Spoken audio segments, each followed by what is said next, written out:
if you want these tax cuts that they argue benefit the wealthy, you're going to do it at the cost of lower income people who really rely on services. Welcome to The Debrief, where we talk with the Washington Examiner's top journalists about the headlines they're covering and where the story's going next. I'm Sarah Bedford, and I'm here with politics editor Marisa Schultz. And Marisa, we've been talking about Democrats being a little bit of a mess for weeks now. They're continuing with some sort of mixed messaging, mixed track record of success right now. But let's start with the impeachment effort by one Democratic House member in particular. And how did that work out for them? Yeah, so Shri Tanandar, he's a Democrat from Michigan, Detroit. He became the first Democrat to file articles of impeachment against Trump. And this is something that the leadership of the Democratic Party did not want. They feel like they want to be talking about things like cuts to Medicaid or, taxing the rich or whatnot. Mm-hmm. And here comes this Democrat who has a primary challenge in his district from the left and trying to make big headlines by filing articles of impeachment. So long story short, it didn't go well for a couple of reasons. One, Democrats are in the minority, so even if they were to hit the floor, it's going nowhere. Mm-hmm. And then secondly, the congressman filed it as a privilege resolution initially, so it would force some sort of action on the House floor. Mm-hmm. And through pressure from leadership and other Democrats, he had to back down, so it never even reached the floor to table it, and it fizzled out completely.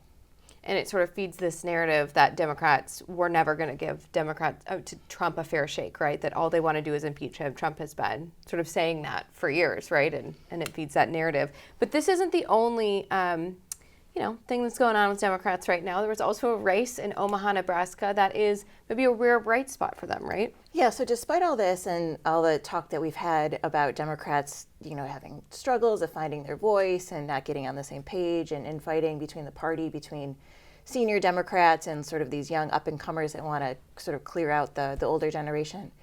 Despite all that, there was a win for Democrats in Omaha, Nebraska this week. There was a mayoral race in the city, mm-hmm. and it was held by a Republican for a very long time, I believe 16 years. The Democrat ran against her, and he won, Mr. Ewing. And so this was viewed as a big sort of win for Democrats. This came across after a couple special elections where Democrats seemed to do better than they had anticipated, one being the Wisconsin Supreme Court race where Elon Musk pumped a lot of money in to elevate the conservative candidate. And then there was a couple of special elections in Florida that Democrats lost, but they did a little bit better than they traditionally do there.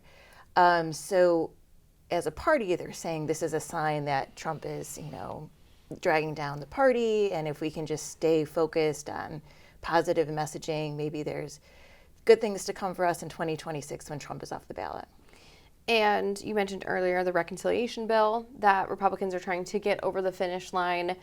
Do Democrats have sort of a unified message of opposition against it? When Republicans, they're trying to keep everyone's taxes from going up at the end of the year, right? Everyone, all of us would experience effectively a tax increase if that bill doesn't go through.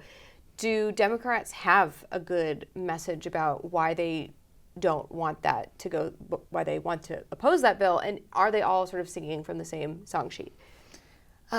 They're trying to get on board with the unifying message about rich versus poor. Mm-hmm. I think Republicans have been successful. They're trying to pitch this as if Democrats don't get on board with this, they're going to be in favor of the largest tax hike in history. Mm-hmm. And there's merit to that. I mean, there are the 2017 tax cuts that Trump and Republicans passed that are set to expire.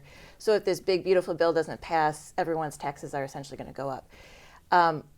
The reverse of that is what Democrats are trying to say is they're saying, look, the benefits of this bill, the cuts of it are really going to affect poor people. So they're pointing to things such as trimming Medicaid coverage for lower income Americans, SNAP food benefits, and they're saying, look, if you want these tax cuts that they argue benefit the wealthy, you're going to do it at the cost of lower income people who really rely on services. So it's more of an income sort of argument they're trying to get across.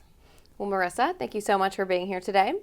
You can get more from Marisa and the rest of the political team at washingtonexaminer.com.